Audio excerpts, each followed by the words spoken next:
အားလုံးပဲမင်္ဂလာပါ Adobe Village ကရဲသူအောင်ပါဟုတ်ပြီအဲ့တော့ကျွန်တော်တို့ဒီနေ့ Adobe Premiere Pro ထဲမှာပေါ့နော် TikTok ဗီဒီယိုတွေကိုဘယ်လိုမျိုး export ထုတ်ရမလဲဆိုတဲ့အရာနဲ့ပတ်သက်ပြီးတော့အတူတူလေ့လာကြည့်အောင်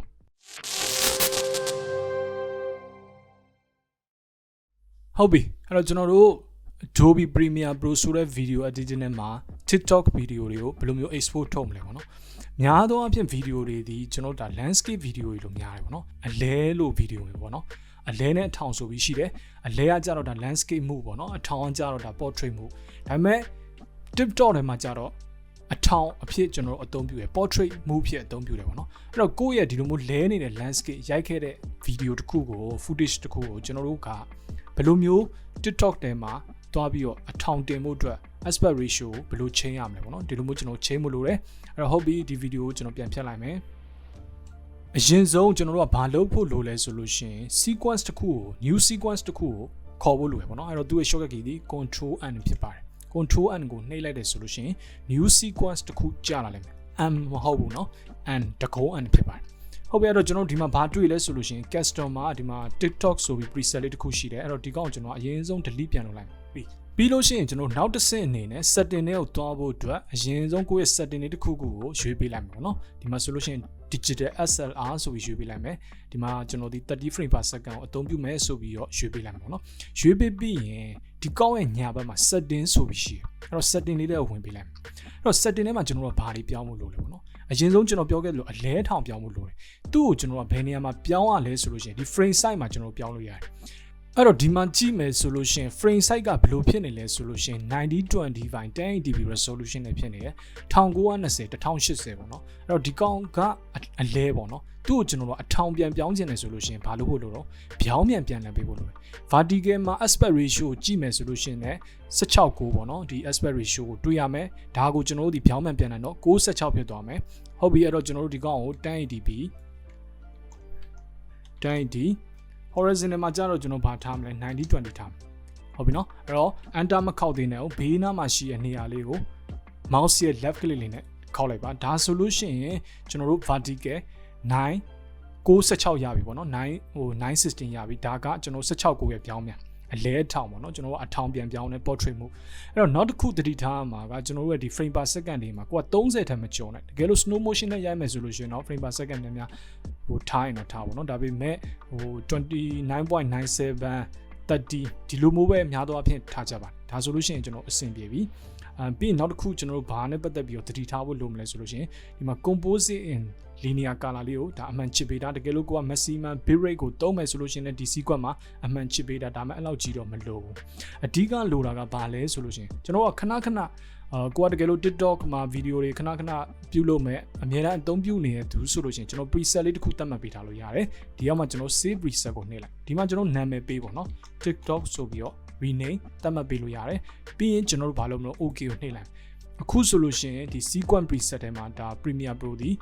save သိမ်းနေပေါ့နော်သူသိမ်းနေဖြစ်စဉ်ကိုကျွန်တော်လုပ်နေတယ်ပေါ်လာရဲဆိုလို့ရှိရင်ကျွန်တော် custom ထဲမှာကျွန်တော်ခုနကနောက်ဆုံးသိမ်းခဲ့တဲ့ TikTok ရဲ့ preset လေးဒီအခုလိုရှိနေတာကိုမြင်ရမှာဖြစ်ပါတယ်ကိုကတကယ်လို့နောက်တစ်ခါပြန်ပြီးတော့ sequence ကိုခဏပြန်ပြီးတော့ရိုက်မထည့်ခြင်းမူဒီလိုမျိုးခြေနေမှာဆိုလို့ရှိရင်ဒီ TikTok ဆိုတဲ့ sequence တွေကိုနှိပ်ပေးလိုက်ပါဒါဆိုလို့ရှိရင်ကျွန်တော် okay နှိပ်လိုက်မယ်ရပြီဟုတ်ပြီနော် sequence တစ်ခုရပြီဒီ sequence ဘာလို့ကျွန်တော်တို့ဒ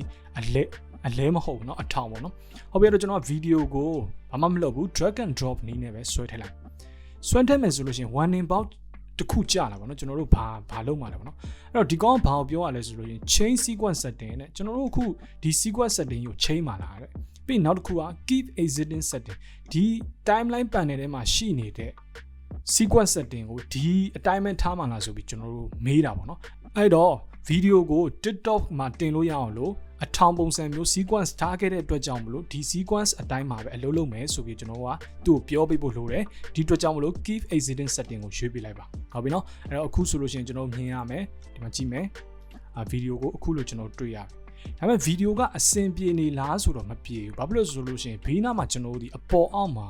black bar တွေပေါ့နော် ဘာမဲအောင်နေပေါ်နေတယ်အဲ့တော့လူကြီးမင်းတို့ကတကယ်လို့ကိုက TikTok ဟိုဗီဒီယိုတင်တဲ့အချိန်မှာအောက်မှာစာရေးခြင်းလို့ချမ်းကျင်တယ်ဆိုလို့ရှိရင်လည်းသဘောပဲကျွန်တော်ကတော့ဒီမှာမချမ်းကျင်ဘူးဒီအတွက်ကြောင့်မလို့ဒီ clip လေးကိုကျွန်တော်နှိပ်လိုက်တယ်နှိပ်ပြီးရင်သူ့ရဲ့ effect control ဆိုတာရှိတကယ်လို့ effect controls မပေါ်ဘူးဆိုလို့ရှိရင် window တွေကိုသွားဒီမှာ effect control ဆိုတာရှိဒီကောင်လေးကိုအမှန်ချစ်ပေးလိုက် on ပေးလိုက်ပေါ့နော်ဒါဆိုလို့ရှိရင်ကျွန်တော်တွေ့ရမယ်အဲ့တော့သူ့ကိုကျွန်တော်နည်းနည်းလေးချဲလိုက်မယ်အကုန်လုံးဒါအတူတူတွေ့ရအောင်ပေါ့နော်ကြည်ကြဲဝန်းတွေ့ရအောင်ကျွန်တော်ချဲလိုက်မယ်ချဲပြီးရင်ဒီဗီဒီယိုမှာကျွန်တော်ဒီအပြည့်ပေါ်စေခြင်းတဲ့အတွက်ကြောင့်မလို့ scale လေးကိုကစားလိုက်မယ်ပေါ့နော်အဲ့တော့ scale လေးကိုကျွန်တော်ထပ်ကြီးလိုက်မယ်ကြီးပြီးရင်တကယ်လို့ကိုက composition လေးချခြင်းတယ်ဆိုလို့ရှိရင်ကိုယ့်ရဲ့ဗီဒီယိုမှာဘယ်နေရာကိုအဓိကပြနေတယ်ပေါ့နော်ချခြင်းတယ်ဆိုလို့ရှိရင်အလဲထောင်ကစားပြီးတကယ်လို့ကိုကအစနေပြန်ပြီးတော့effect ကို reset ချခြင်းတယ်ဆိုလို့ရှိရင်ဒီကောင်လေးကိုကျွန်တော်နှိပ်ပေးလိုက်ဒါဆိုလို့ရှိရင်ကိုဒီပြန်ကစားလို့ရမှာဟုတ်ပြီနော်အဲ့တော့ဒီမှာဆိုလို့ရှိရင်ကျွန်တော် reset ချလိုက်မယ်ပြီးမှပြန်ကြည့်လိုက်မယ်ဒီလိုမျိုးကစားပေးလို့ရတယ်တကယ်လို့ကိုကအောက်မှာစာတန်းတွေထိုးခြင်းတယ်ဆိုလို့ရှိရင်လည်းကိုချန်ခြင်းတော့ချန်ပေါ့နော်ဟုတ်ပြီအဲ့တော့ကျွန်တော်ကဒီလောက်လေးကိုသဘောကျပြီတင်လိုက်မယ်ဒီ effect ကိုကျွန်တော်သဘောကျပြီပေါ့နော်နောက်ပြီးရင်ဒီနေရာမှာကျွန်တော်ကအတန်လေးတစ်ခုကိုထပ်ထည့်ခြင်းသေးတယ် open နှိပ်လိုက်မယ် import file အောက်မှာကျွန်တော်အတန်လေးကိုထည့်လိုက်မယ်drag and drop နည်းနဲ့ပဲဆွဲချပြီးတော့ဆွဲထည့်လိုက်ဟုတ်ပြီနော်အဲ့လိုဆွဲထည့်ပြီးရင်ကျွန်တော်ကဒီကောင်လေးကိုနည်းနည်းလေးဖြတ်မယ်ပေါ့နော် razor tool လေးယူပြီးတော့ဖြတ်ကြည့်အောင် C နှိပ်လိုက်မယ်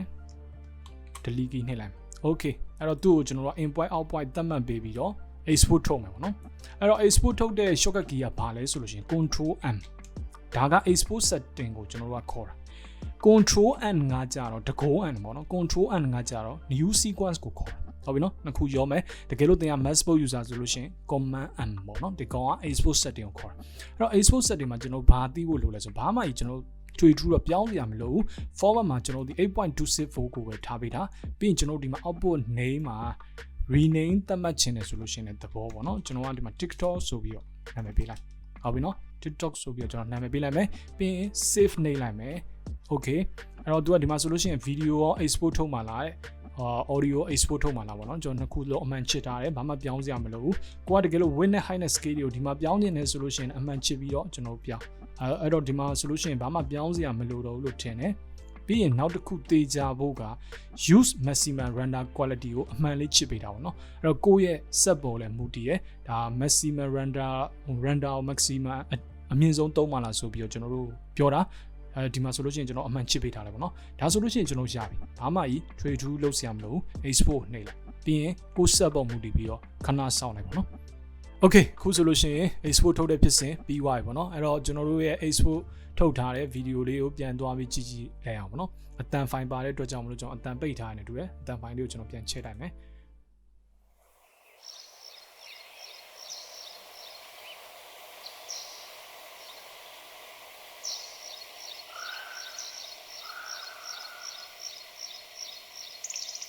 ရပြီပေါ့နော်ဒီလိုမျိုးလေး effect မျိုးလေးကိုကျွန်တော်ရပြီ okay အဲ့တော့ဒီဗီဒီယိုကို TikTok မှာဘယ်လို upload လုပ်မလဲပေါ့နော်တစ်ခါရေးကျွန်တော်ပြောပြလိုက်မယ်အဲ့တော့ဘာမှလဲ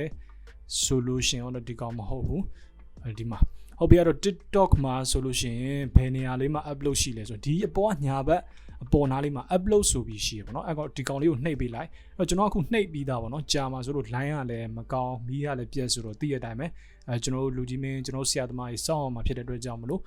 ့တခါလေးကျွန်တော်နှိပ်ထားတယ်အဲ့တော့ဒါတစ်ချက်နှိပ်ပြီးသားပေါ့နော်အဲ့တော့ဒီမှာဆိုလို့ရှိရင်နှိပ်ပြီးွားပြီဆိုလို့ရှိရင်အောက်မှာ select file ဆိုတာလေးရှိရအဲ့တော့ဒီကောင်လေးကိုကျွန်တော်နှိပ်ပေးလိုက်နှိပ်ပေးပြီးခုနကျွန်တော် file ကိုဘယ်နားမှာသိမ်းခဲ့တော့ဒီနားလေးမှာသိမ်းခဲ့တယ်အဲ့တော့ TikTok ပေါ့နော်ဒီ video လေးပေါ့နော် any video ကြိုက်တဲ့ video ဖြစ်နိုင်တယ်တင်လိုက်ပါဒါဆိုလို့ရှိရင်ကျွန်တော်ရပါတယ်ဟုတ်ပြီနော်အဲ့တော့ TikTok မှာ export ထုတ်တယ်ဆိုလို့ရှိရင်အဓိက Adobe Premiere Pro ထဲမှာအလဲနဲ့အထောင်တွေကိုကျွန်တော်ပြန်ပြောင်းပေးလိုက်အောင်ပဲအလဲနဲ့အထောင်ဒီ portrait landscape မှုနှစ်မျိုးဖြစ်တယ်ပေါ့နော် portrait မှုlandscape မှုကိုကျွန်တော် portrait မှုပြန်ပြောင်းလိုက်ဒါဆိုလို့ရှိရင်ကျွန်တော်ရပြီ aspect ratio အနေနဲ့ဆိုလို့ရှိရင်9:16ပေါ့နော်16ကို96ပြန်ပြောင်းလိုက်တာဒါပဲเนาะပြီးရင်frame per second တွေကကျွန်တော်ဒီအများဆုံးသုံးတာဒီ30လောက်ပဲသုံးကြတာအများကြီး 29.97 ဆိုလို့ရှိရင်လည်းအဆင်ပြေတယ်အဲ့တော့ဒီနေရာမှာကျွန်တော် knowledge လေးတစ်ခုအနေနဲ့ပေါ့နော်ပြောပြချင်တာကဒါ Facebook မှာလည်း video တွေတော်တော်များများတွေ့နေမယ် TikTok ဒီမကောင်းဘူး social နဲ့ပတ်သက်တဲ့ကိုယ့်ရဲ့အတွင်းနဲ့ပတ်သက်တဲ့ privacy တွေကိုသိနိုင်တယ်ပေါ့နော်အရင် artificial intelligence ဖြစ်တယ်ပေါ့နော်ဒီ social media application တစ်ခုอ่ะပေါ့နော် အဲ့တော့ဒီ TikTok မှမဟုတ်ပါဘူးကျွန်တော် Facebook ပဲဖြစ်ဖြစ် Instagram ပဲဖြစ်ဖြစ်ဒါ YouTube ကတော့ထားလိုက်ပါဘောနော် YouTube ကသိတာကိစ္စမရှိဘူးဘာမှမဖြစ်ဘူးအဲ့တော့ဒီကျွန်တော် TikTok ပဲဖြစ်ဖြစ်ပေါ့နော်ဘယ် social media platform ကိုပဲတုံပေါ့နော်ကိုယ့်ရဲ့ privacy ဒီပေးကိုပေးရတယ်ဟိုကျွန်တော်မတိလိုက်တဲ့ချိန်မှာပဲကိုယ့်ရဲ့မွေးနေ့ကိုယ် single လားလက်ထပ်ပြီးသားလားဘာလားညာလားဆိုတာဒါဟုတ်မဟုတ်ဒါရေးပေးရတယ်ပေါ့နော်နောက်တစ်ခါပြန်ဝင်နေဆိုလို့ရှိရင် chat လာမှားတယ်ဆိုလို့ရှိရင်ကျွန်တော်တို့ကဝင်လို့မရမျိုးဖြစ်နိုင်တယ်ဒီလိုမျိုးတွေနဲ့သူတို့ကထိန်းချုပ်ထားတယ်ကျွန်တော် snoring ကားထဲမှာဆိုလို့ရှိရင်မြင်ဘူးမှာပါပိတ်ထားတဲ့ laptop computer ရဲ့ webcam ကနေတဆင်းအောင်မှာဒါသူသိတယ်ပေါ့နော်ဒီ computer ရဲ့ဒီအရန်ကိုအလုပ်လုပ်တယ်ကြည့်လို့ရတယ်ဆိုတော့သူသိတယ်ပေါ့နော်အဲ့တော့ဘယ်လိုပဲဖြစ်ဖြစ် TikTok ဆော့ပါဟိုပျော်ပါဟိုဒါပေမဲ့ကိုယ့်ရဲ့ privacy တွေကိုတော့အရန်တချို့ဖုန်းနဲ့ပတ်သက်တဲ့ဟာတွေတော့ဟိုတတိချာချာလေးရောမမြင်တဲ့ဟာတွေရောမမြင်အောင်လို့ဒါထိမှာ photographer videographer ဒီ knowledge နဲ့ပတ်သက်တဲ့ဆိုလို့ရှိရင်တော့ကိစ္စမရှိဘူးเนาะတခြားကိစ္စတွေဆိုလို့ရှိရင်ပေါ့เนาะ okay ဒါလေးကိုတော့ view site ပါ okay အဲ့တော့အားလုံးပဲနောက်ထပ်စိတ်ဝင်စားဖို့ကောင်းတဲ့ tutorial video တွေမှာကျွန်တော်တို့ထပ်တွေ့ရအောင်အားလုံးပဲကျွန်တော်ရဲ့ channel လေးကို supporting page နေဆိုလို့ရှိရင်လည်း subscribe လေးလုပ်ထားပေးပါအားလုံးပဲ good luck see you